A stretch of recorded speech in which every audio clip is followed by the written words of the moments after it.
Kitchen room में देखिए kitchen platform तैयार हो चुका है। अभी लगाना है इसमें वॉल टाइल, जिसमें आ रही है ये 2 फीट बाई 4 फीट की टाइल। लेकिन इसमें थोड़ा पैटर्न अलग है। 2 फीट बाई 4 फीट की टाइल को बीच में से काट के 1 फीट बाई 4 फीट की लगानी है, तो उसका एक पैटर्न बनेगा। बीच में 3 mm का ग्रू हमको रखना है।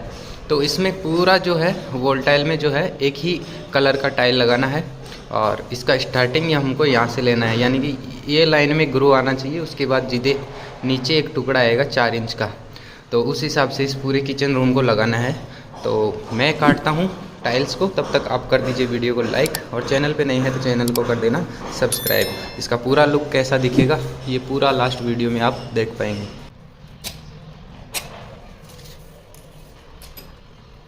तो जैसा कि विंडो के हिसाब से मैंने यहाँ पे कटिंग किया है। देखिए नीचे एक पट्टा आता है 3.25 1 सूत का, ये पट्टा नीचे लगेगा। उसके बाद एक में से 2 पीस करे हैं मैंने, यहाँ पे एक में से 2 पीस कर दिए हैं, वो उधर भी खड़े हैं।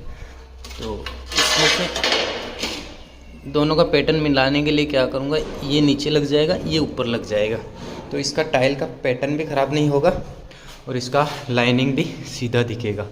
तो अभी मैं करता हूँ इसको लगाना है स्टार्ट। कटिंग मेरा हो गया है, थोड़ा बाकी है वो साथ में करता रहूँगा।